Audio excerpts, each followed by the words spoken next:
المعلومات هي اقيم واغلى حاجه موجوده. مع ضيفنا اللي بيشرفنا مهندس هشام عفيفي استشاري تكنولوجيا المعلومات. صباح الخير. صح كده. اهم المعلومات اللي موجوده حاليا في حياتنا، المعلومات كلها ما بتتمش خالص مع البيولوجيا او الاطباء. قدر يحط تصور لكيفيه تواصل الخلايا العصبيه. الخلايا العصبيه ضعيفه، هل بعد شويه هتقدر عن طريق السوفت وير والشرايح تقدر تفرق بين الجنس واللون والجنسيات والدول. ان التكنولوجيا احنا النهارده على مشارف الثوره الصناعيه 5 خلاص الثوره الصناعيه 4 وانا بشكل عام هي استخدام التكنولوجيا الحديثه في جميع نواحي الحياه. التكنولوجيا هي الاوتوميشن او الجزء الالي.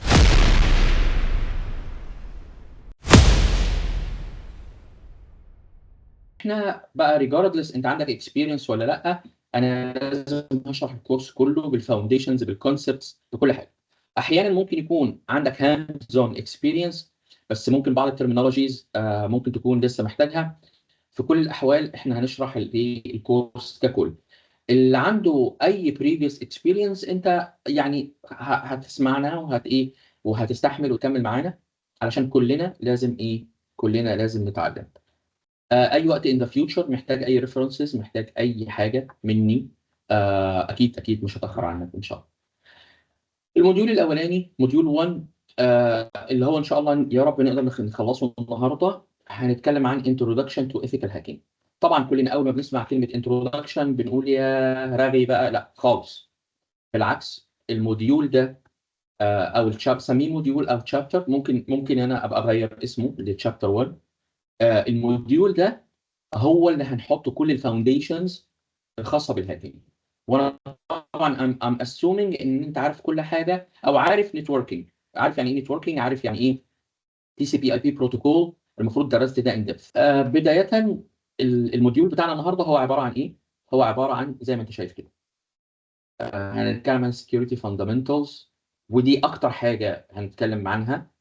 السكيورتي تيستنج، الهاكينج ميثودولوجيز، هنتكلم عن الهاكرز وشويه كده ديفينيشنز مين هم الكراكرز والناس دول. وبعدين هنتكلم عن الايثيكال هاكينج او الايثيكال هاكرز. 6 و7 موست لايكلي هسيبهم لك فور ريدنجز. انا اسف، الحاجات اللي هي ليها علاقه بالايثكس والليجاليتي هنشرحهم اوكي بسرعه، بس مش همتحنك فيهم او مش هجيب لك عليهم اسئله، لان هم دول يعني شويه بره السكوب بتاعنا. احنا طبعا اكتر من 90 minutes. احنا كده كانوا قالوا لي المحاضره ساعه ونص، بس انا عرفت ان المحاضره 110 دقيقه او ساعتين الا 10، صح كده؟ طيب السكيورتي فاندامنتالز بتاعتنا انا هبدا معاك من ورا خالص من البدايه. هنتكلم عن السايبر كرايمز او الجرائم الرقميه. سايبر كرايمز. طيب علشان اوضح لك الصوره كده، انا مهتم جدا واحنا شغالين بالترمينولوجيز. ليه؟ بصوا احنا في مجتمعاتنا المصريه علميا واكاديميا عندنا مشكله كبيره قوي، وسامحوني في اللي انا هقوله.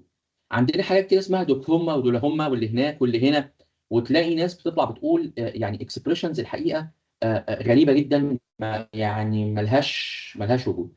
بصوا بعيدا خلينا نطلع وان ستيب اب. خلاص، اللي هي ايه بقى؟ فوق السايبر سيكيورتي هتكلم انفورميشن سيكيورتي. خلاص، الانفورميشن سيكيورتي بينقسم لجزئين. ليها طبعا ليها كاتيجوريز كتير قوي، بس خد الكلمتين بتوعي.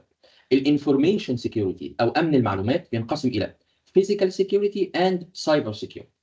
الفيزيكال سيكيورتي معروف بكل ادواته بكل حاجاته، كل ما هو فيزيكال، لدرجه الكاميرات المراقبه، الاي دي كارد، الدخول بالبصمه، ايا كان.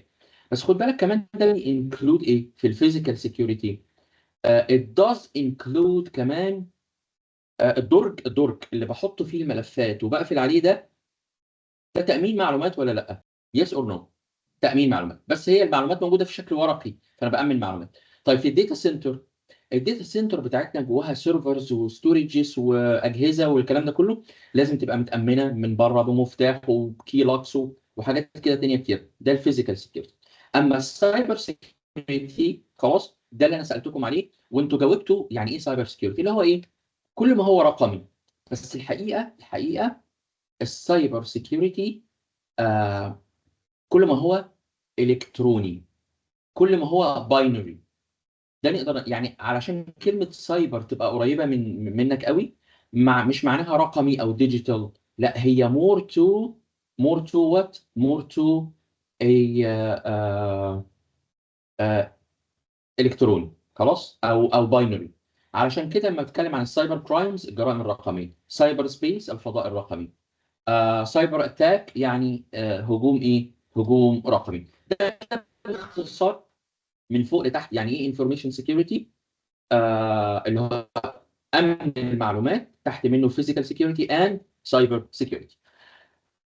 لما نتكلم عن الجرائم الرقميه والسايبر كرايمز، العالم النهارده كله كونكتد، كله ديجيتال، الرقمنه عماله تزيد من يوم للتاني، كل شويه كل شويه ابلكيشنز، خلاص كل حاجه في حياتنا اصبحت رقميه، فبالتالي معدل الجريمه بيزيد او معدل السايبر كرايمز بيزيد، والجرائم انتقلت من الحياه العاديه، من الحياه الفيزيكال، جزء كبير جدا انتقل الى الحياه الرقميه.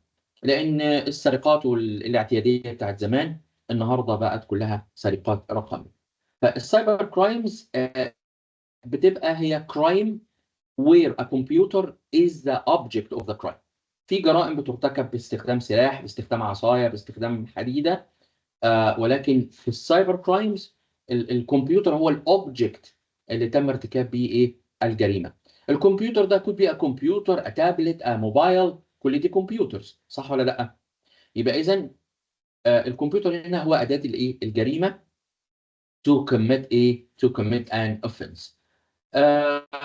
انت النهارده عرضه لبيرسونال انفورميشن، كونفيدنشال بزنس انفورميشن، انفورميشن على مستوى الجفرمنت. الكلام ده كله طبعا هنشوفه من خلال الكورس ده، مجرد جاست كويك انترو. السايبر كرايمز في كاتيجوريز او كاتيجوريز، انطقها زي ما انت عايز. انا يعني كاتيجوريز اتس اب. خلاص.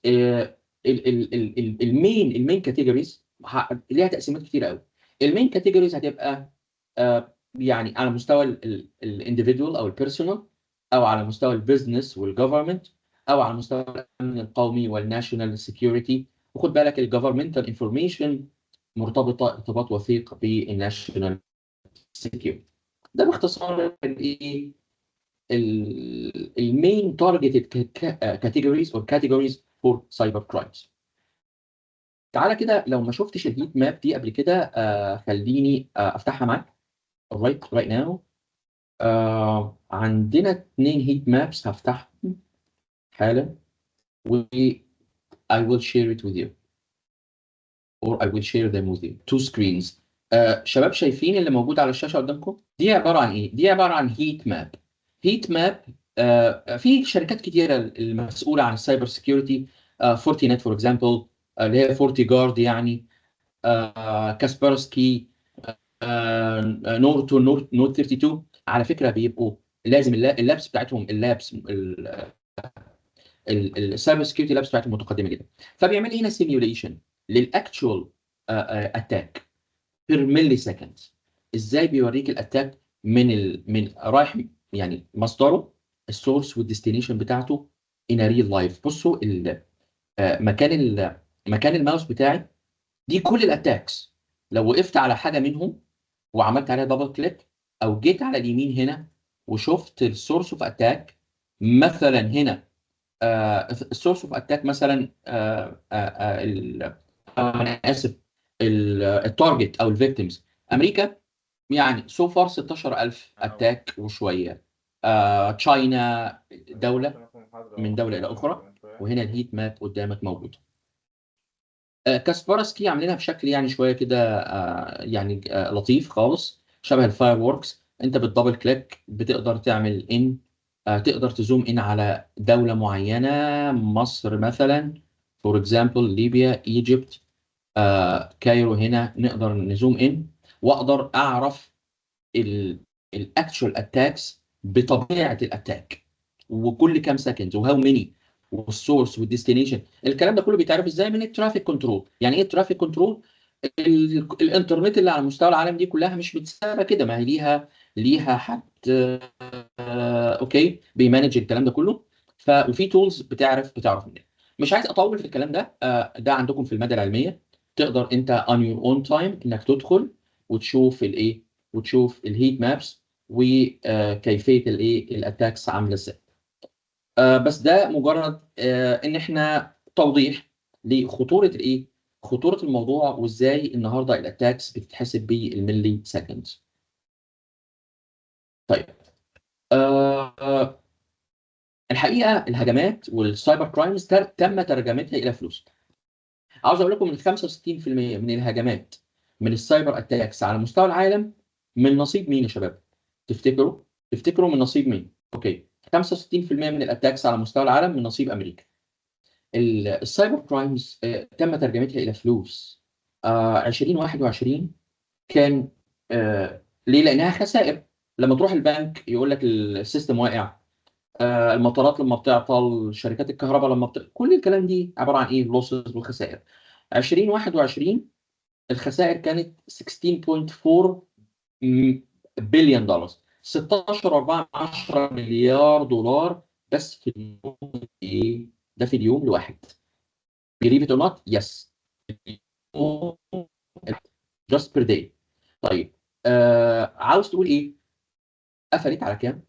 قفلت على 5.99 تريليون دولار، ده بالتريليون يا جماعه، almost 6 تريليون. 2024 قفلت على 14.5 تريليون، السنه دي 17.65 تريليون دولار. دي حجم الخسائر من الايه؟ من السايبر اتاكس او الهجمات السيبرانيه. كلنا سمعنا عن السي اي اي صح كده؟ بس احنا عندنا عناصر اساسيه في الانفورميشن سكيورتي انفايرمنت. العناصر الرئيسيه دي هم بنسميهم السي اي اي تراياد. ايه هو السي اي اي تراياد؟ السي اي اي تراياد هو المثلث، سميه الجولدن تراينجل، سميه انا بحب اسميه الايرن تراينجل. ده مهتم بايه؟ وده من اهم اساسيات امن المعلومات: confidentiality, integrity and availability. الكونفيدنشياليتي والانتجريتي والافيلابيلتي مهم جدا. وده يعني دي الاسينشالز بتاعت السايبر سكيورتي، وغالبا اسئله امتحانات طبعا، سواء في الكورس او لو هتروح تبقى سيرتيفايد. بنتكلم عن CIA: confidentiality, integrity and availability.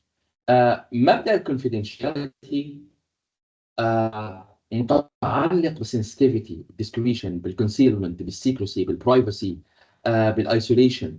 مبدأ الكونفيدنشياليتي عبارة عن ايه؟ الكونسبت اوف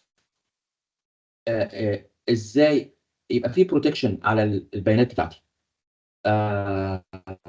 بيانات، لا مش بيانات بس، confidentiality على مستوى الداتا، على مستوى الاوبجكتس، على مستوى الريسورسز.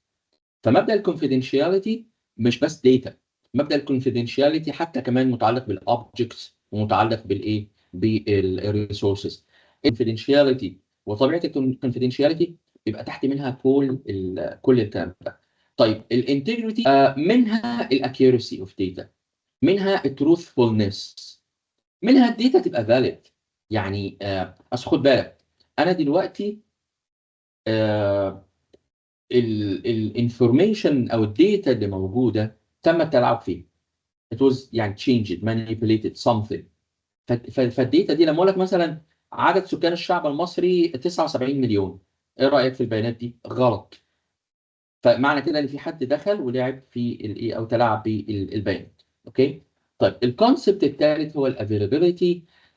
البيانات موجوده بس معلش اسفين السيستم واقع. يبقى كده مفيش اي حاجه اقدر اعملها. طيب البيانات موجوده بس انا مش I cannot access it. why؟ في access دي في could be denial of service attack، او حتى انا الاكونت بتاعي locked او الباسورد بتاعتي expired او ايا كان، فانا مش قادر اوصل للديتا. فالكلام ده كله مهم جدا. الكونسبت بتاع confidentiality, integrity, availability مهم. وده يعتبر الركيزه الاساسيه اللي بنقف عليها في الانفورميشن سيكيورتي، مش بس سايبر سيكيورتي. لان انت لو تلاحظ ان الثلاثه انفولفد فيهم الايه بقى؟ السايبر سيكيورتي اند فيزيكال سيكيورتي. خلاص. مبدا الافيلابيلتي، انت حضرتك رحت الشغل الصبح، رحت الشركه، وبعدين المبنى مقفول. طيب المبنى مقفول، ده حاجه فيزيكال ولا سايبر؟ دي حاجه فيزيكال. فبالتالي ممكن يكون مفيش accessibility to the building itself. الحقيقه بقى according to CEH و according to the new يعني research paper او papers تم اضافه عنصرين كمان، هما الاوثنتسيتي والنون ريبيوديشن. الاوثنتسيتي هتحس ان هي شويه قريبه من الانتجريتي بس هي مختلفه. ليه؟ الاوثنتسيتي معناها ان الدوكيمنت دي جينوين، يعني ايه؟ اصليه وليس مزيفه وليس تم استبدالها. النون ريبيوديشن، الريبيوديشن معناها الانكار. يعني ايه الانكار؟ انا ما بعتش الايميل ده، لا مش انا اللي كاتبه ده. يعني زي الحاجه الفاني قوي اللي بتحصل بقى لها فتره، ان واحد يأتاك واحد او واحد يشتم واحد على السوشيال ميديا وبعدين يرجع يقول له ايه؟ لا مش انا ده. تعرف نوت الاكونت بتاعك هكر، كأن الموضوع كده ايه لذيذ قوي. مبدأ الريبيوديشن بنعمله جوه الاورجنايزيشنز عشان ما حدش يقول مش انا اللي بعت الايميل. بيتعمل ازاي؟ طبعا بالديجيتال سيجنتشرز والانكريبشنز البي كي اي او البابليك كي انفراستراكشر، علشان نضمن ان الايميل ده هو كمان الايميل. حتى النهارده لما بنبعت الايميل النهارده بنوفر فيهم الخمسه فاكتورز دول.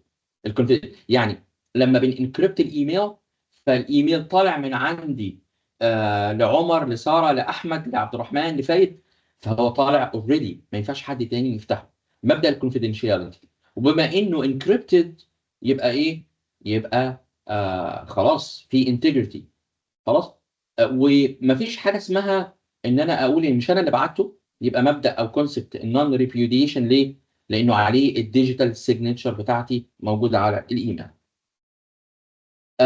وانت بقى بتعمل الكلام العظيم ده، وانت بتحقق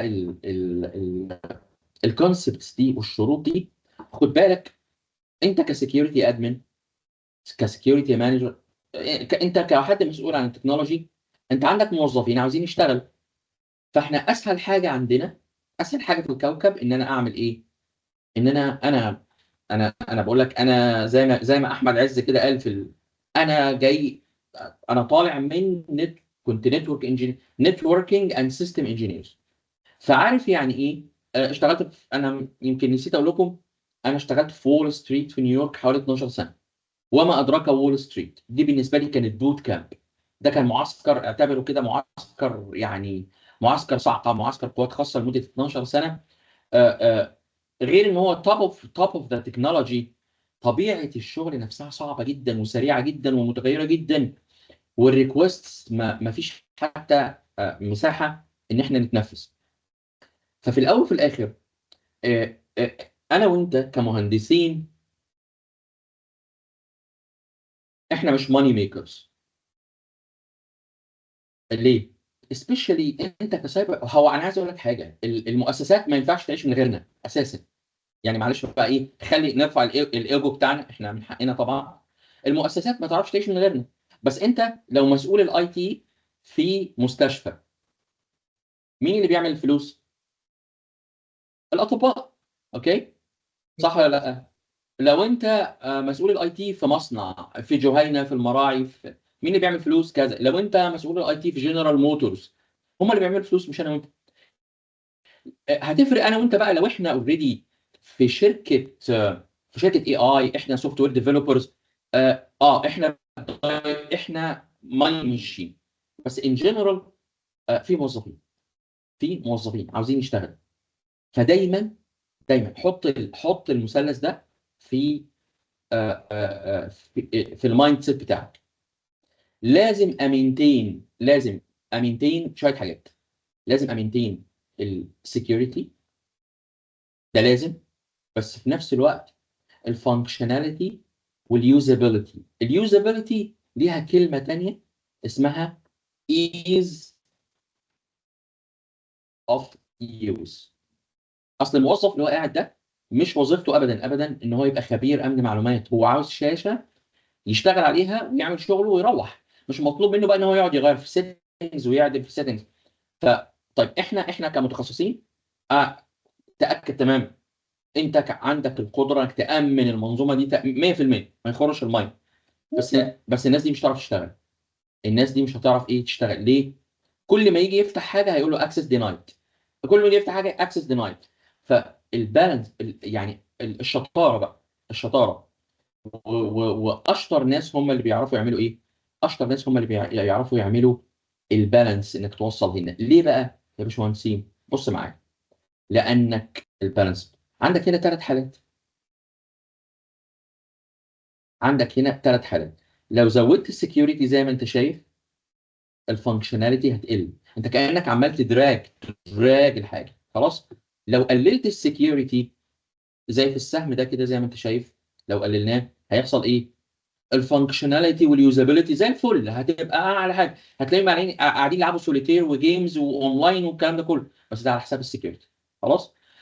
فمهم جدا البالانس، ان تبقى انت كسيستم ادمن، كسكيورتي ادمن، تو كيب البالانس. انا اهم حاجه عندي السكيورتي اوف كورس، بس do not forget about what functionality and usability. تمام. السكيورتي فاندامنتالز لما نيجي نتكلم عن assets او asset. يعني ايه asset؟ الاسيتس بتاعتك هي كل حاجه. ممكن تكون فيزيكال وممكن تكون intellectual. بس انا الاسيتس بتاعتي هنا سيرفرز، راوترز، كمبيوترز، ماشينز. وفي اسيتس ثانيه عباره عن داتابيزز، ابلكيشنز، عباره عن اي بي ايز، ابلكيشن بروجرامبل انترفيسز. عندي حاجات تانية جدا، عندي حاجات تانية. كل دي اسمها ايه؟ اسيتس. سوفت وير از ان اسيتس. باي ذا واي، اللايسنس بتاعت المايكروسوفت ويندوز والاوفيس از ان اسيت. خلاص. فهنعرف يعني ايه الكلام ده دلوقتي او احنا ماشيين مع بعض. الفولنربيلتيز هي الويكنسز، هي الثغرات. خلاص. طيب، لازم بعد شويه هنشوف العلاقه بقى بين شويه حاجات مع بعض. آه بيحصلوا على الاسيت او الاسيتس بتاعتي. الاسيتس دي كمبيوترز، سيرفرز، سوفت وير، ويب سايت، اي حاجه. ليهم حاجات. ليهم vulnerabilities، ليهم threats، وليهم risk. طيب، هنربط العلاقه دلوقتي مع بعض. اي سيستم في الكوكب، اي سوفت وير في الكوكب ليه في vulnerabilities. مفيش حاجه 100% سكيور خالص خالص نهائي. طب يعني ايه الكلام ده؟ حقيقي؟ اه طبعا حقيقي. الفرق الفولنربيلتيز دي was يعني discovered yet ولا لا؟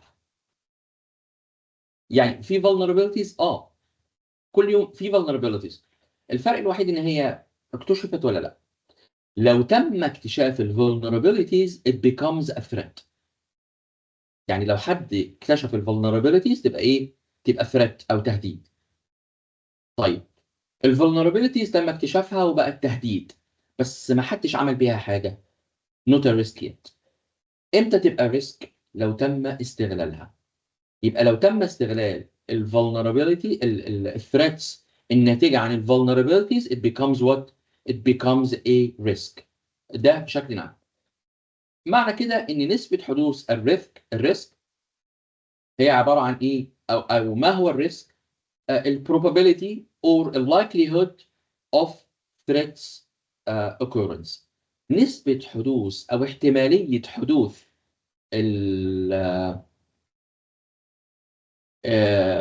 الثريتس أو استغلال الثريتس، هو ده إيه؟ الريسك. الحالة دي بقى اسمها إيه؟ استغلال الريسك.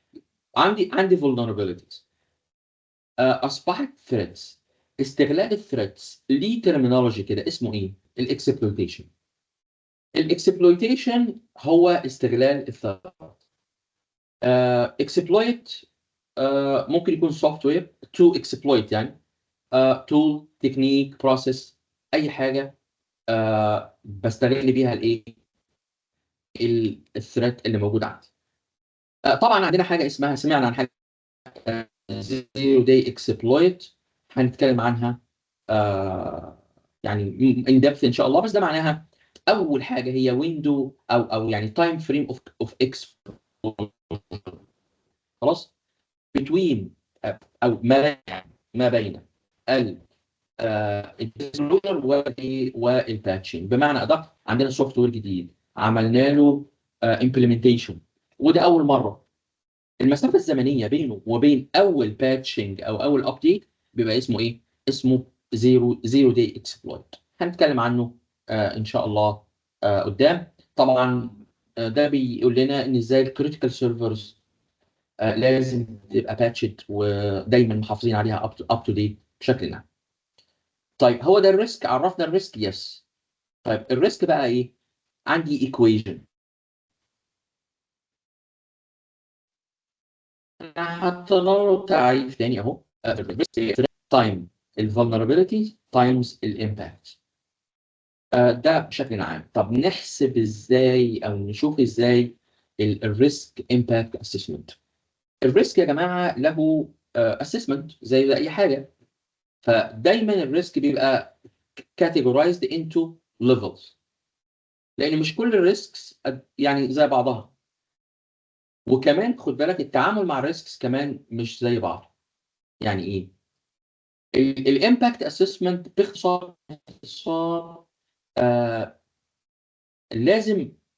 لازم نعرف ان التعامل مع الريسك يا جماعه مش the same، it's not the same خالص.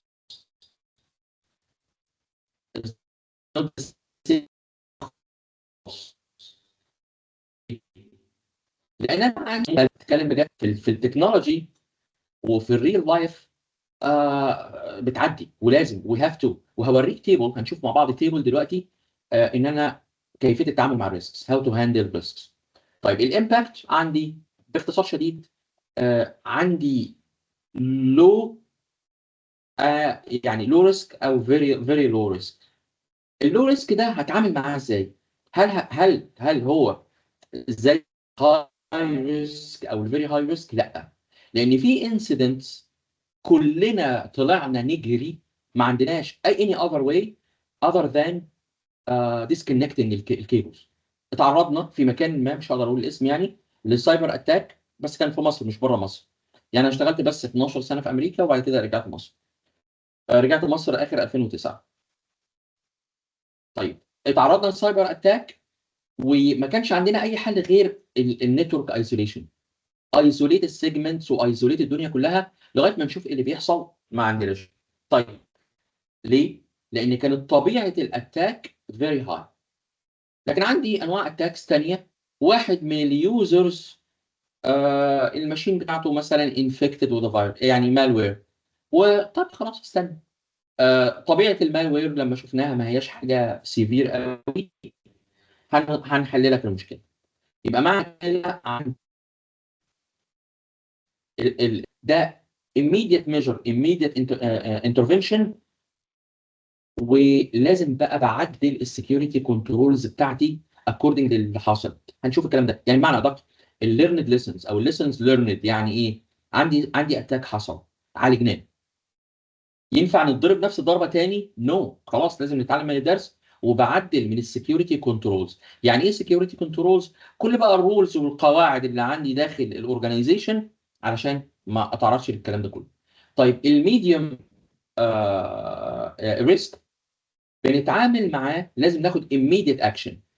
لا، في الحاله دي immediate action is not required. آه بس it should be quickly implemented. خلاص. والكنترولز لازم تتحط. طبعا اللو والفيري لو بناخد البريفنشن ستيبس او البريفنشن اكشنز. شفناها يا باشمهندسين. دي الريسك ماتريكس بتعمل لي بقى، بتحط لي الدنيا شويه بشكل اوضح. عامل الريليشن شيب between ايه بقى؟ between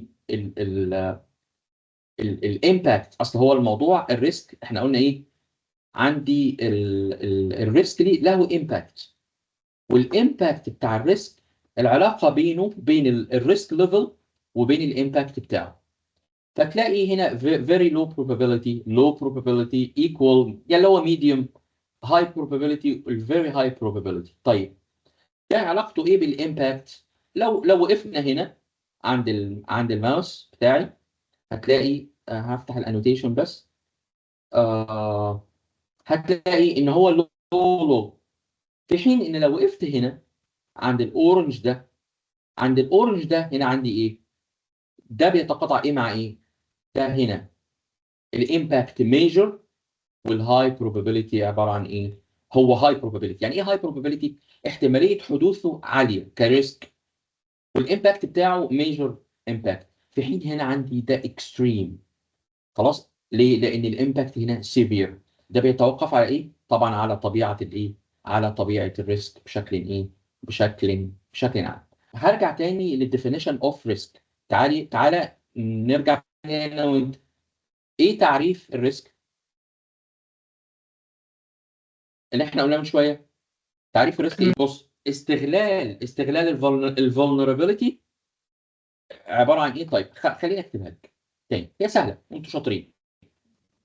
انا vulnerabilities، عندي vulnerability او abilities ايا كان. عندي ال vulnerabilities once it is discovered or found it becomes what a threat. اعتبر التهديد. اللي انت شايفه قدامك على الشاشه ده مش الثريتس، ده الايه؟ ده الريسكس. طيب الثريتس دي عباره عن تهديد. حد عارف ثغره في البيت بتاعي، في شباك صغير معروف، او محدش عارف، بس انا عارف ان انا عندي شباك صغير في البيت بتاعي ممكن حرامي يدخل منه. دي vulnerabilities. حد عرف it becomes a threat، بس لسه ما دخلش سرق، او 10 من الناس عرفوا، يبقى كده ده likelihood او ال probability of happening. ده بيمثل عندي الايه؟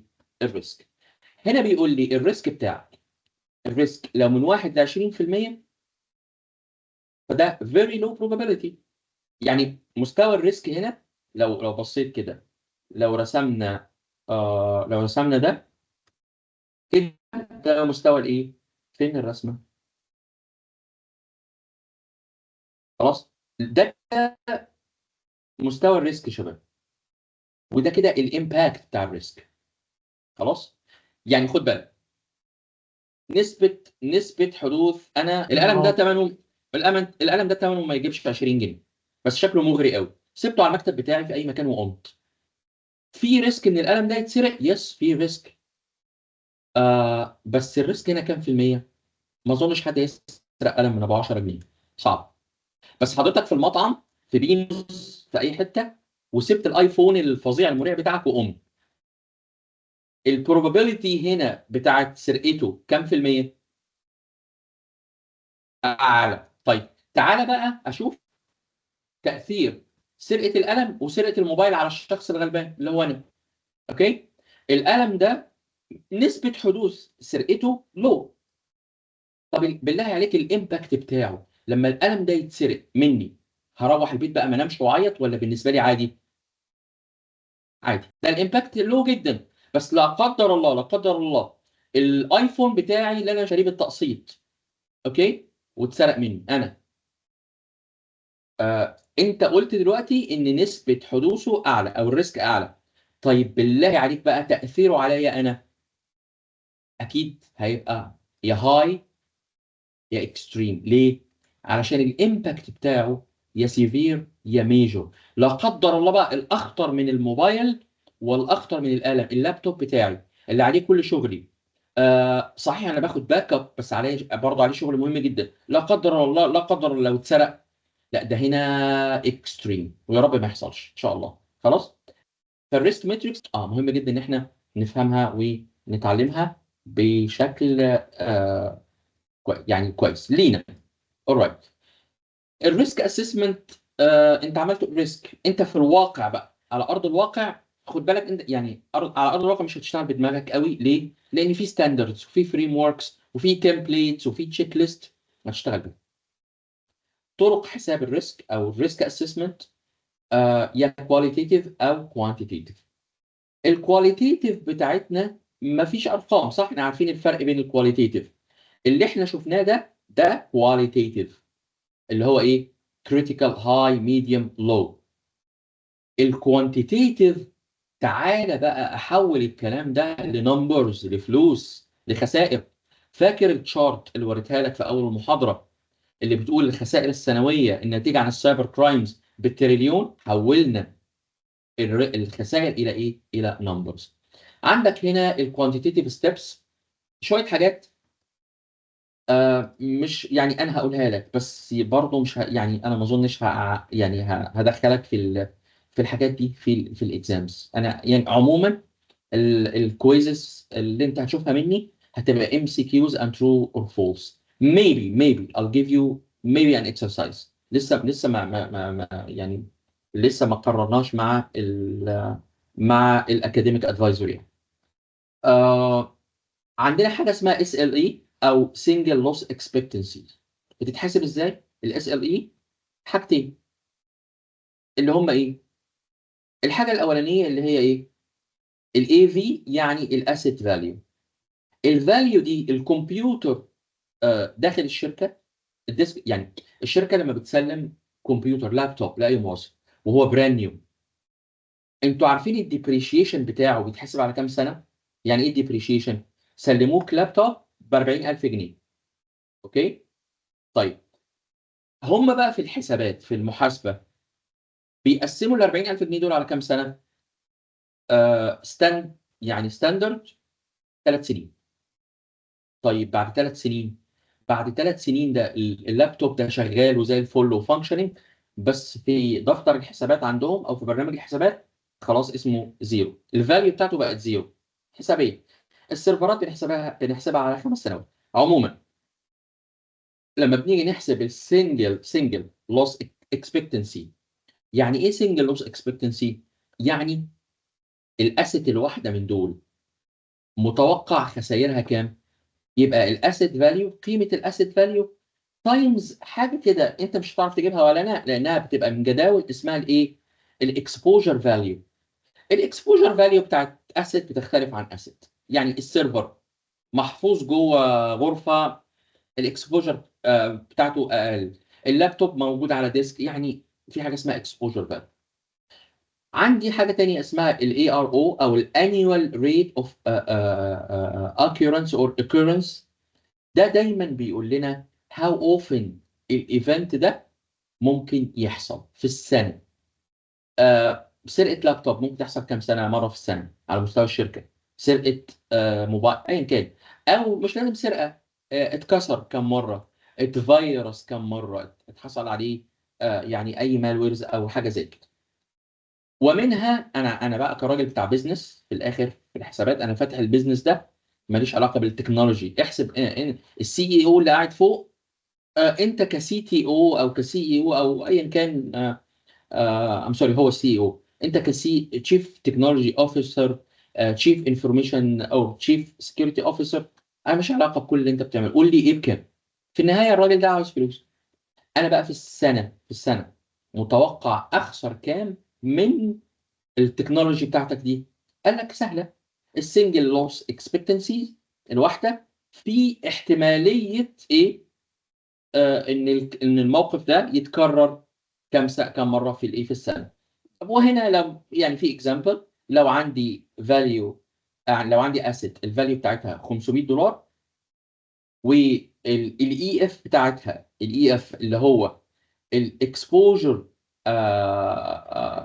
يعني فاليو بتاعتها بتحصل قد ايه؟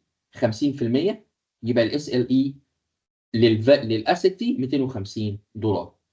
الاي ار او بتاعنا لو 4، يبقى الانيوال لوس بتاعتي $1000 في السنه على مستوى الايه؟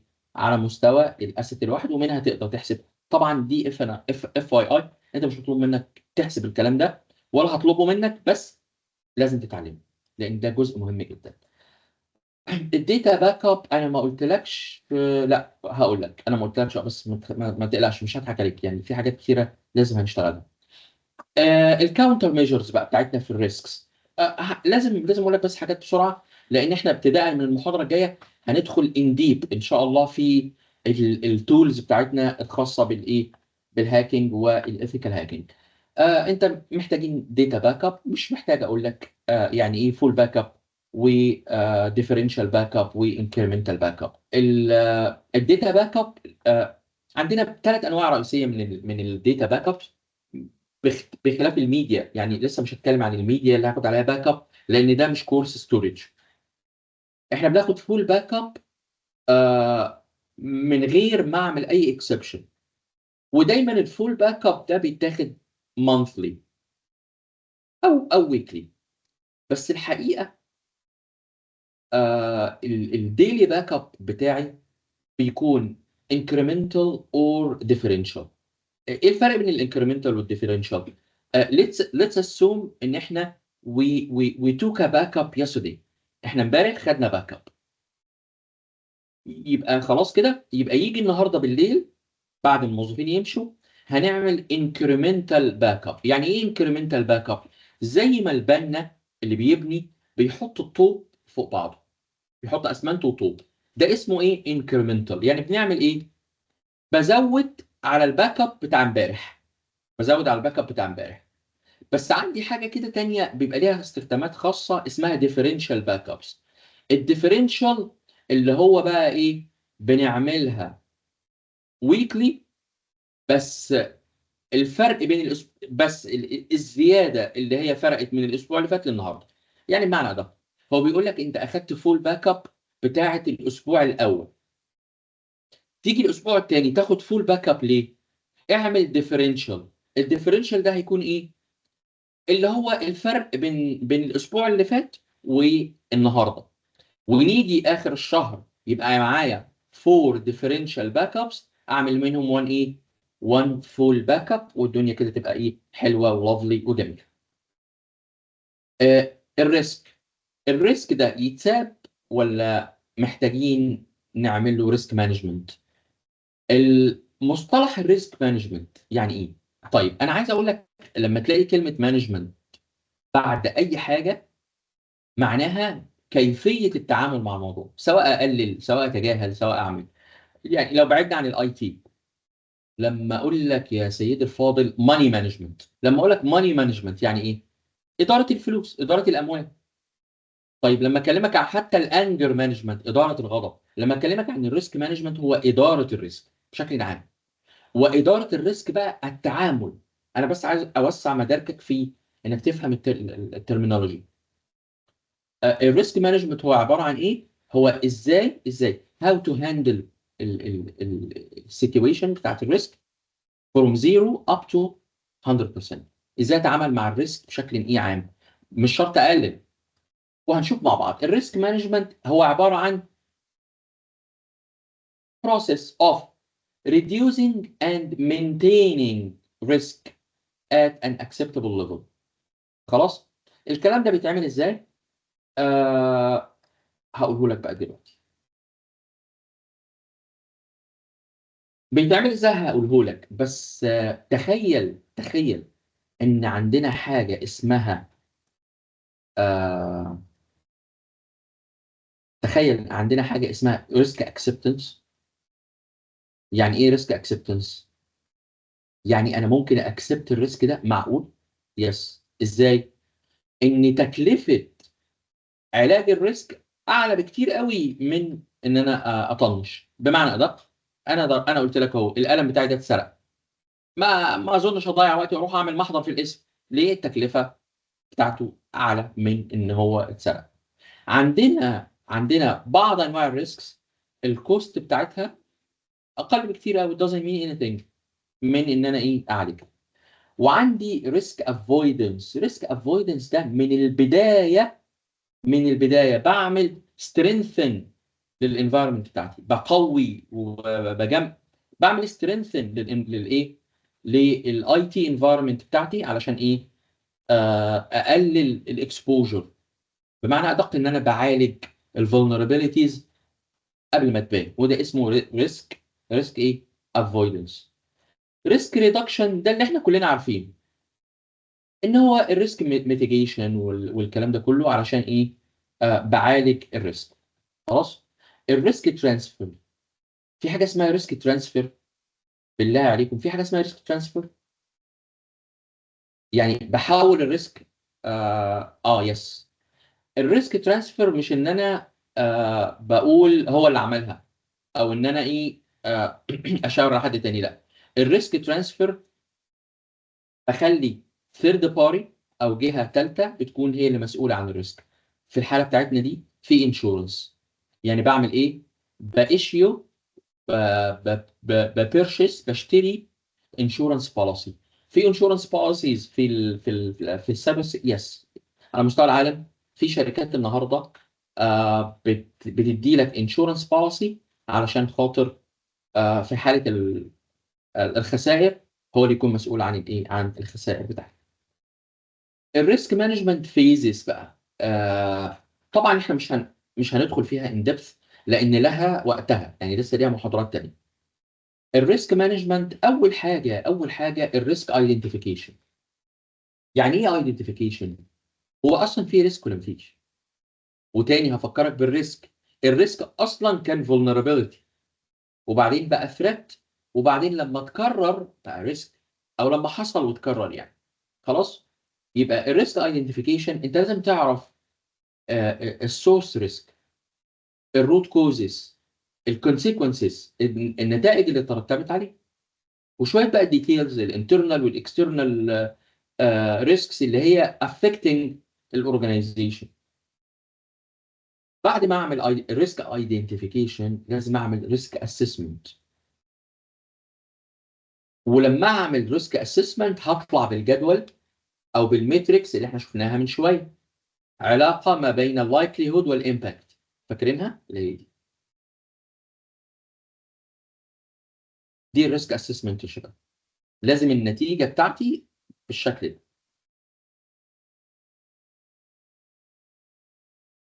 وبعدين الريسك تريتمنت.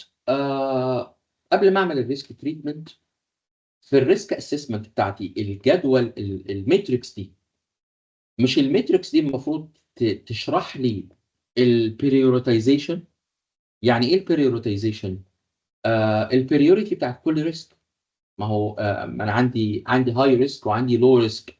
هل لما اجي اتعامل معاهم هتعامل معاهم بنفس الليفل بنفس الديجري؟ نو. طبعا الهاي ريسك بتعامل معاه زي ما قلنا في حاجات بتاخد immediate action. يبقى الريسك تريتمنت لازم اطلع بالايه بقى؟ بالابروبريت ريسك كنترولز. ايه الستبس اللي انا هعملها؟ طيب اخدت الستبس وعملت ريسك تريتمنت، والريسك تريتمنت بتاعتي بيخضع لدول. دونت فورجيت. فين؟ اللي بعدهم. انا علشان كده حطيت لك دي بعدها. الريسك تريتمنت بتاعتي بيخضع لدول. يا ترى هو ريسك اكسبتنس، افويدنس، ريدكشن، ولا ريسك ترانسفير؟ طيب بعد ما اخدت الابروبريت كنترولز، هل الكلام ده has been implemented ولا لا؟ لاني الاي تي بتاعي قال لي الدنيا كلها زي الفل يا بوس يا مانجر. لا لا سمحت، اديني نمبرز، اديني داتا اقرا منها. فلازم اعمل ريسك تراكنج. خلاص. لازم اتاكد ان الابروبريت كنترولز يعني have been implemented. وبعدين الريسك ريفيو هعمل ريفيو للاوفر اول بيرفورمانس علشان اعرف اذا كان الريسك ايه اتعمل ولا لا. لو هناخد اكزامبل هنا المالتي فاكتور اوثنتيكيشن، ده ريسك كنترول ولا لا؟ يس. ده الام اف اي او المالتي فاكتور اوثنتيكيشن، ده احد الامبلمنتيشنز اللي بتعمل ايه؟ بتبروتكت اليوزر اكونت. كلنا عارفين المالتي فاكتور اوثنتيكيشن دي، بس اكزامبلز عن الريسك مانجمنت. الانكريبشن طبعا ريسك مانجمنت لما يكون عندي سنسيتيف داتا.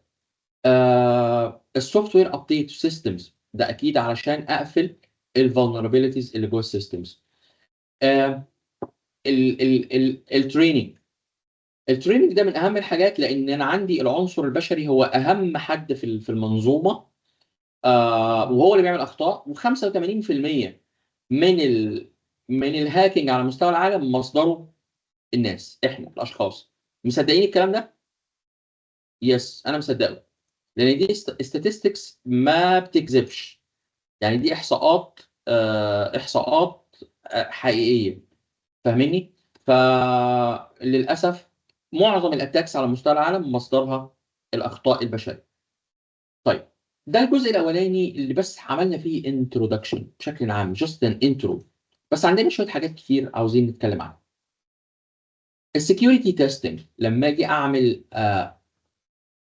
اختبارات، الجزء ده متعلق بالايثيكال هاكينج، لان احنا ستيل هنتكلم عن الهاكينج والايثيكال هاكينج. بس انا فضلت احط الجزء ده بس كده لوحده يعني. انا عندي بلاك بوكس تيستنج، عندي وايت بوكس تيستنج، وعندي جراي بوكس تيستنج. ودي البنتريشن تيستنج يعني ايه؟ بصوا، عندي vulnerabilities، والفولنربيليتيز اللي عندي مين؟ اوكي، احنا اي سيستم عليه vulnerabilities، تفتكروا مين افراد، هيئات، مؤسسات، مين اللي بيكتشف الفولنربيليتيز؟ اي حد، ريسيرش تيمز، اشخاص عاديين، كله. اوكي، ممتاز.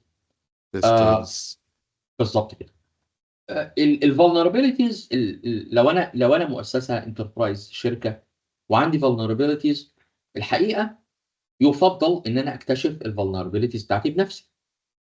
لان ممكن الهاكرز بره، مش بره يعني، الهاكرز بره المؤسسه، واحد منهم يكتشف vulnerability على حاجه معينه مثلا جوه مايكروسوفت ويندوز، ويعمل لها exploitation، ويأتك مثلا كام الف جهاز. وممكن مايكروسوفت نفسها اللي هم شغالين 24 ساعه يكتشف الفولنربيلتي. وممكن السكيورتي كومبانيز او فيندورز، كاسبرسكي والناس دول يكتشف الفولنربيلتيز. فاني هو كل الناس شغاله 24 باي 7 علشان يلاقي vulnerabilities ويعمل عليها exploitation. حلو قوي. يفضل ان انا اعمل الفولنربيلتيز على السيستمز بتاعتي واقفلها او اعالجها او اعمل ريسك مانجمنت علشان ما حدش ايه يكتشف. طيب انواع التستنج او انواع التستنجز بتاعتي، بلاك بوكس او جراي بوكس او وايت بوكس. البلاك بوكس، في حاله البلاك بوكس، التستر هنا اللي هو بعد شويه هنسميه الوايت هات هاكر او البنتريشن تيستر او الايثيكال هاكر، ما عندوش اي معلومات. يعني ما عندوش معلومات، ما بنعطيه، لا نعطيه اي معلومات او اي انفورميشن علشان اتفضل اشتغل blindly. It's a blind test. اشتغل من غير اي معلومات. في حين ان الجراي بوكس بيبقى helpful جدا، لان انا عاوزه، هو بص، في حاله البلاك بوكس هنا ميزته في حاجه واحده بس، او عنده ميزه حلوه، ان انت بتعمل التستنج من البلاك هات برسبكتيف، او من البلاك هات هاكر بوينت اوف فيو.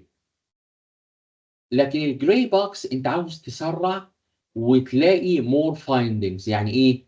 بقول له اشتغل، بعطيه بعض الانفورميشن انسايد وبعض الانفورميشن من اوتسايد الانفايرمنت بتاعتي، فبنسرع الايه، الهاكينج.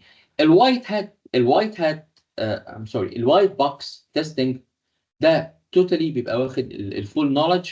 وعاده اللي بيعمل الوايت بوكس تيستنج بيبقى الايه، بيبقى الانترنال تيم بتاعك.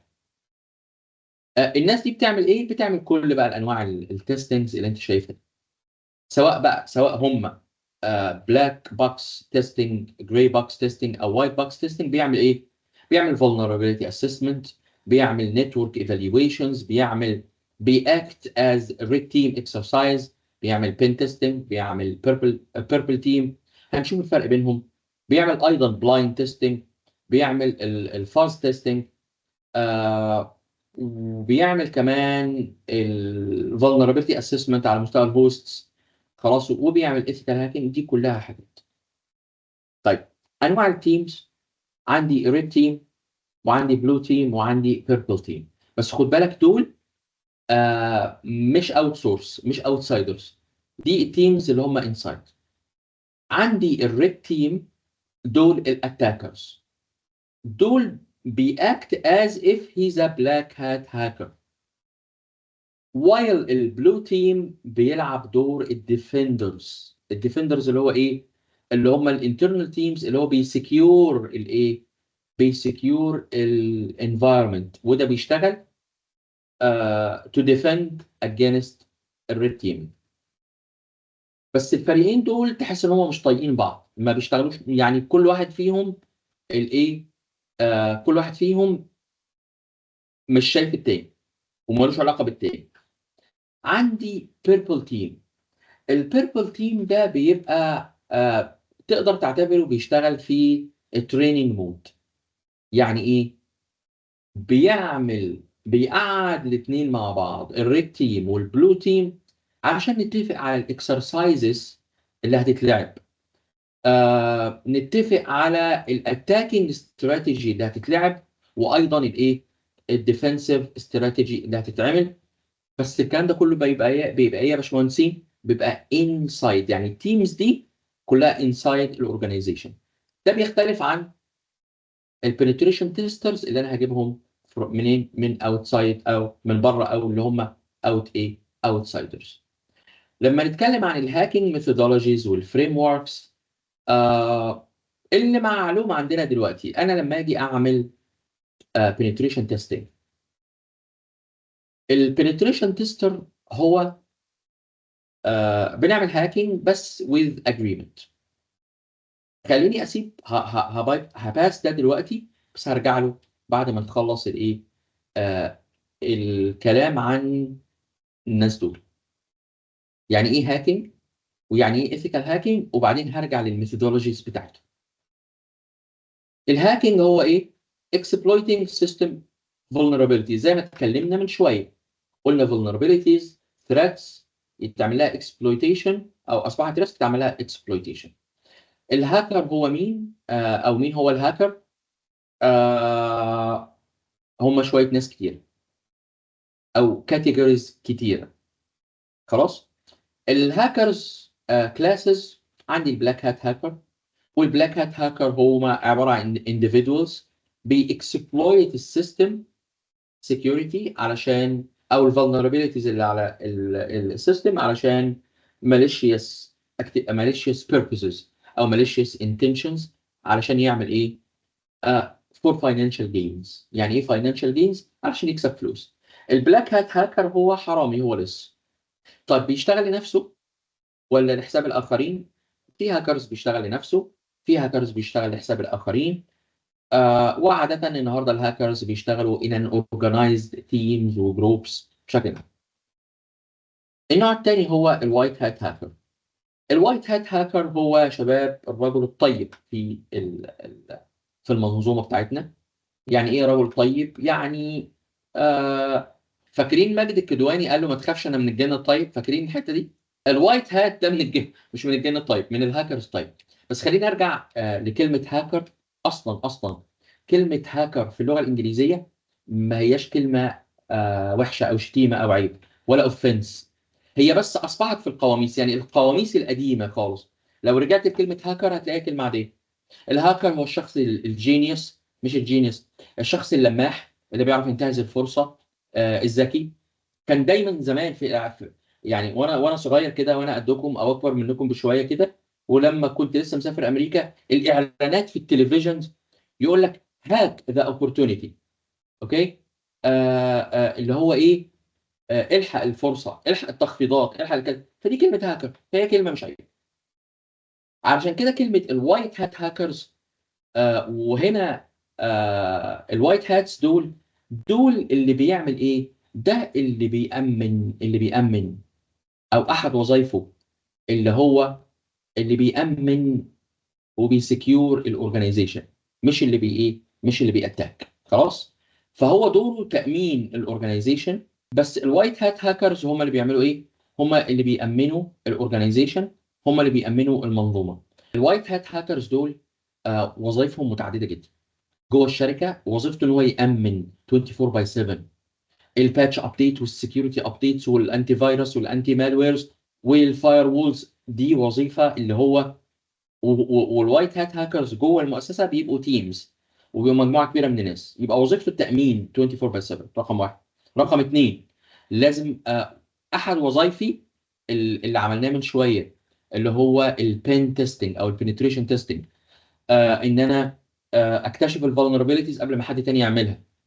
وكمان وظيفتي لا قدر الله في حاله الاتاكس او البوست اتاكس. ما هو الاتاكس بيحصل، في اتاكس حصلت محتاجين نرجع الانفايرمنت زي ما كانت ونرجع الداتا من الباك اب والكلام ده كله. وظائفه كمان خارج الشركه لو هو فريلانس ان هو يبقى بنتريشن تيستر. يعني ايه بنتريشن تيستر؟ يعني الشركات والمؤسسات تجيبه تقول له من فضلك اعمل لنا ايه بنتريشن تيستنج علشان نعرف ونكتشف الفولنربيلتيز بتاعتنا. عندي الجراي هات هو ان بتوين، والجراي هات ده هو مش وايت ومش انسنت ومش بريء. وكمان يعني هقول لك حاجه، الوايت هات هاكر لما بيشتغل كبنتريشن تيستر او ايثيكال هاكر، لما يجي يعمل، لما شركه تيجي تقول له تعالى من فضلك اعمل لنا اختبارات للشغل بتاعنا، بيحصل ايه؟ لازم اجريمنت واتفاقات يعني اتفاقات صعبه جدا، اتفاقات بتكون آه يعني البنود بتاعتها طويله جدا ليه؟ علشان يضمن حقوق الاخرين. يجي الاخ بقى اللي هو الجراي هات هاكرز ده اصلا من غير اتفاقات مسبقه هو يقرر مش يأتاك، يعمل بنتريشن تيستنج على شركه معينه من مزاجه كده بدماغه. اوكي، بدماغه. وبعد ما يطلع الفولنربيلتيز ويطلع الريبورت، يتصل بيهم ويقول لهم انا لقيت عندكم فولنربيلتيز 1 2 3 وانا عايز ايه؟ عاوز فلوس. ده بيخضع تحت طائله القانون وبياخد عقوبات وايه، وبياخد حبس وبياخد مشاكل زيه. يعني الفرق بينه وبين البلاك هات ان هو ما عملش ريل اتاك، ما عملش اكسبلويتيشن للفولنربيلتيز يت، بس هو لقى الفولنربيلتيز without ايه؟ without permission. لكن الوايت هات هاكر لو شغال بنتريشن تيستر بياخد ايه؟ بياخد براير ابروفال او براير بيرميشن. السويسايد هاكرز ده واحد مجنون، واحد عاوز او واحد عايز ترند، واحد عايز ترندات، ترند ولا عاوز ايه؟ واحد عاوز لايكات، واحد يعمل اي حاجه ومعروف ان هو مكشوف ومتراقب، ويعمل اي حركه انتحاريه كده على الاتاكس علشان ايه؟ علشان يتقبض عليه ويقول انا نمبر 1 او ايا كان. سكريبت كيديز دول الشباب اللي بيطلع اونلاين يجيب اي، ما عندوش نولج كفايه بالهاكينج، يطلع يجيب اي تولز اونلاين ويهكر بيها زمايله ويهكر بيها مش عارف ايه، يسرق بيها الواي فاي من جيرانه، اي تولز. بس للاسف هو ما عندوش براير نولج. اللي بيحصل بقى ايه في السيتويشن دي؟ ان هو نفسه بيكون ضحيه للتول اللي هو شغال بيها، لان التول دي هو نفسه اصبح مخترق، لان هو جايب تولز هو مش عارف بتشتغل ازاي. السايبر تيرورست معروف اهدافهم ان هم دول بيبقى وراهم اهداف ايه؟ بيبقى يعني التارجت بتاعهم حكومات ومجتمعات، لان هو بينتمي الى الايه؟ الى مجموعات ارهابيه. الهاكتيفيست نشطاء، تحس او تلاحظ ان كلمه هاكتيفيست هي عباره عن ايه؟ هاكر بلس اكتيفيست، الاثنين مع بعض محطوطين في كلمه واحده. دول النشطاء بقى بشكل عام بيستخدموا الهاكينج للايه؟ للتعبير عن ارائهم، بس للاسف برضه بيخضع تحت طائله القانون. على فكره في منهم ناس ممكن يكونوا لهم اهداف سياسيه وارهابيه بلا بلا بلا، بس فيهم ناس كيوت جدا. جماعات الحفاظ على البيئه، وجماعات الحفاظ على مش عارف ايه، الطيور ضد الانقراض والكلام ده كله، ولكن في الاخر الاكتيفيتيز بتاعته عباره عن ايه؟ هاكينج. يبقى انت هاكر مهما كانت الايه؟ مهما كانت الانتنشن بتاعتك. الهاكر تيمز دول عباره عن ايه؟ اورجنايزد جروبس. بدل ما بيشتغل انديفيدوال بيشتغل في شكل ايه؟ منظم. اهدافه ايه بقى؟ هو بيشتغل في شكل منظم علشان الكولابوريشن. وطبعا عندنا اسماء رنانه وجماعات رنانه في عالم الايه؟ في عالم الهاكينج. اغراضهم ممكن تكون political، ممكن تكون social، environmental، ممكن يكونوا اي حد من دول، بس بيشتغلوا في شكل ايه؟ organized وبشكل structured، ليهم structure. طيب الاندستريال سبايز دول عباره عن ايه يا جماعه؟ دول individuals or organizations متخصصين في بس الاسبيوناج. يعني ايه؟ بيسرقوا الانتلكشوال بروبرتيز. هم بلاك هات هاكرز باي ذا واي. بصوا، كل اللي انت شايفه قدامك ده هم عباره عن الثلاثه الاولانيين دول. طلع منهم بقى اي واحد من دول. طيب الاندستريال مثلا عندنا شركات الادويه عندها ابحاث مهمه جدا جدا جدا، وابحاث اتصرف عليها ملايين، ليها متخصصين في الهاكينج. الانفنشنز بتاعت العربيات، الطائرات المعدات العسكريه، دول بيبقى اسمهم اندستريال سبايز. هم اصلا بلاك هات هاكرز، ولكن هم متخصصين في قطاع معين. الاورجنايزد هاكرز دول بيبقوا جروبس عباره عن، لو قلت لك مثلا ساند وورم دول جماعه من الهاكرز راشنز عملوا يعني من اكبر السايبر اتاكس اللي اتعملت. كانوا هم وراها، وهم جماعه روسيه بيقال ان هم تابعين للمخابرات الروسيه ايا كان. دول اسمهم ايه؟ اورجنايزد هاكرز. تعال اكلمك عن مين. ستيت سبونسرد هاكرز والماليشيوس انسايدر. ستيت سبونسرد هاكرز دول اللي بيدافعوا عن بيبقوا شغالين في المؤسسات الامنيه عموما، شغالين في الدوله، شغالين في الاجهزه الامنيه للدفاع عن الايه؟ عن الدوله. الماليشيوس انسايدر ده اللي هو الانسايدر هاكر او الهاكر الداخلي. شفت الراجل ده قبل كده؟ ده ادوارد سنودن. كده انتوا عرفتوه. ادوارد سنودن ده حد جامد جدا، حد يعني متخرج من ستانفورد، مواليد 83، اتخرج من ستانفورد. اول جوب ليه كانت سي اي اي. اشتغل في الناشونال سكيورتي ايجنسي، اللي هي اعلى هيئه معلوماتيه ومخابراتيه في امريكا، هي الان اس اي. امريكا فيها 17 جهاز مخابرات. اوكي. الان اس اي ده اشتغل في البيت الابيض، يعني ال ال ال المعلومات. هو اشتغل في الوايت هاوس، اشتغل في الحكومه الامريكيه. ايميلات الرئيس الامريكي كان بيشوفها. الراجل ده اول اوف صادن كده، هو ليه فيلم اسمه سنودن، لما تفضوا ان شاء الله هتلاقوه على اليوتيوب، فيلم جميل قوي. كان في من زمان وانتم صغيرين حاجه حصلت اسمها ويكي ليكس. راجل استرالي اسمه جوليان اسانج عمل صفحه اسمها ويكي ليكس. تسريبات بقى اللي بيحصل على مستوى العالم، اكتر من 90% من المستندات. انا ليه بقول لك ادوارد سنودن؟ ادوارد سنودن ده انا بقول لك ان هو اكبر مثال على الماليشيوس انسايدر او الهاكر الداخلي. ادوارد سنودن وهو ماشي ما مشيش بايديه فاضيه، ده كان معاه عشرات الالاف من الوثائق المهم قصته طويله قوي ادوارد سنودن يعني. هتقول لي طيب، عموما يعني الماليشيوس انسايدر او الهاكر الداخلي مش لازم يكون ادوارد سنودن، ومش لازم يكون خبير سايبر سكيورتي، مش لازم يكون مهندس، ده ممكن يكون اوفيس بوي. علشان كده الماليشيوس انسايدر في حالتين: unintended attacks و intended attacks. unintended زي ما انا جايبه لك كده كيوت. شايف الراجل ده طيوب ازاي؟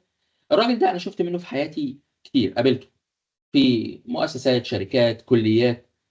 جميل وعلى نياته، بس ده ممكن يؤدي المؤسسه بتاعته في داهيه، لانه هو كيرلس، ما عندوش معلومات، غير مهتم. ممكن يعمل ايميل اتاتشمنت لناس، يفتح ايميلات من ناس ما يعرفهاش، يبعت بيانات حساسه بره المؤسسه بالغلط، ينشر معلومات حساسه. ده انتندد. بالاضافه الى بقى الباسورد بتاعته من 1 ل 6، وكمان علشان هو راجل طيب واللي في قلبه على لسانه لازقها على الكيبورد وعلى الشاشه. يجيب الفلاشه بتاعته اللي عليها جيمز ومتفيرسه، يحطها في الكمبيوتر بتاع الشغل او بتاع الكليه، يسيب الكمبيوتر بتاعه انلوكت ويمشي. ده بس اللي غير مقصود. اما المقصود اللي هو الانتندد اتاكس، بيبقى disgruntled employee، عباره عن موظف غير سعيد، غير هابي، ايا كان. موظف لسه هيمشي من الشغل بعد اسبوعين، قالوا له خلاص عقدك مش هنجدده. هيعمل ايه؟ اكيد هيلم بقى بيانات، يعمل دامج لو هو انسان مش كويس. ممكن يكون واحد تسلل الى داخل المبنى، ممكن يكون شخص تم تجنيده، ممكن يكون شخص تم زرعه. يعمل ايه بقى؟ سابوتاج. سابوتاج يعني تخريب. افراد، احتيال، يسرق بيانات ومعلومات، يعمل موديفيكيشن، داتا ديستركشن، يدمر بيانات، ممكن يسرق بقى intellectual property، يسرق بقى افكار، يسرق نظريات، يسرق سوفت وير بتاع الشركه، يعني فاهم انت الكلام ده كله. بالاضافه الى ايه؟ ان هو يبقى يعني يقوم بدور التجسس او الاسبيوناج بشكل عام. طيب الهاكينج ميثودولوجي، خطوات الهاكينج كل اللي احنا شرحناه من اول يوم النهارده كان عباره عن انترودكشن. من اول هنا هيبدا يعني الستبس اللي انت شايفها قدامك ده هي دي الهاكينج، سواء الهاكينج او الكاونتر ميجرز او الايثيكال هاكينج اللي هنبدا ان شاء الله نتكلم عنهم من المحاضره الجايه بالتولز بتاعتهم. اول ستيب في الهاكينج هي الريكونسانس اند فوت برينتنج. ريكونسانس دي وهنشرح الكلام ده بتفاصيله يعني. خلاص، المفروض خطوه جمع المعلومات وخطوه جمع البيانات، لان احنا عندنا محاضره كامله، موديول كامل عن الريكونسانس اند فوت برينتنج بشكل عام، وهندخل معاها يعني ريكونسانس سكاننج اند انيموريشن، هنتكلم عنهم كتوبيك واحده ان شاء الله. سكاننج اند انيموريشن دي الخطوه اللي انا دخلت جوه الانفايرمنت وابدا اعمل سكاننج علشان اشوف السيستم، اللايف سيستم، سواء بقى دخلت او ما دخلتش، المهم بعمل سكاننج علشان اشوف اللايف سيستمز، النتورك دي اصلا محتوياتها ايه، متكونه من ايه، بتشتغل ازاي، اوبريتنج سيستمز، بجمع معلومات. اوكي، اللي بعد كده جيننج اكسس. جيننج اكسس ان انا ببقى عباره عن انتري بوينت للنتورك، سواء بقى هحط مالوير، سواء هحط باك دور، سواء يعني المالوير، سواء باك دور، ريموت اكسس تروجن، ايا كان، ولكن انا ايه، ازاي ادخل جوه الايه، جوه النتورك بتاعتي. بعد كده اللاترال موفمنت. يعني ايه لاترال موفمنت؟ اللاترال موفمنت هو انت لما عملت اكسبلويتيشن ودخلت، انت اوريدي اكسست وان كمبيوتر، وان سيستم، وان سيرفر، ازاي اموف from one system to another؟ دي اسمها الحركه الجانبيه العرضيه او اللاترال موفمنت. بعد ما ده يحصل، انت مش هتدخل السيستم ده وخلاص، لازم تعمل لنفسك ايه؟ لازم تعمل لنفسك permanent permanent accessibility. يعني ايه؟ هتعمل لنفسك اكونت، هتعمل لنفسك escalation privileges. يعني ايه؟ انت عملت already you got an access to one of the systems، لازم بقى تعمل لنفسك اكونت، والاكونت ده تديله administrative privileges، خلاص، انك تبقى administrator علشان تقدر تموف وتقدر تكوبي وتموديفاي وتزرع مالويرز، الكلام ده كله. وانت نورمال يوزر او ستاندرد يوزر مش هيقدر يعمل الكلام ده كله. خلاص، يبقى انت لازم تعمل لنفسك permanent presence واقامه دائمه داخل المكان. وبعد ما تخلص لازم تعمل ايه بقى؟ تمسح البصمات، كل الفوت برينتس بتاعتك تمسحها وتكلير اللوجز، وما تسيبش اي اثر ان انت موجود داخل الايه، السيستم. اتكلمنا عن انواع الهاكرز ك scientifically، بس مين اللي بيعمل لنا اتاكينج؟ هتلاقي بقى حاجات اسمها فريكرز. مين الفريكرز دول؟ هتلاقي الفريكرز دول الناس اللي بيعمل هاكينج على الفون سيستمز.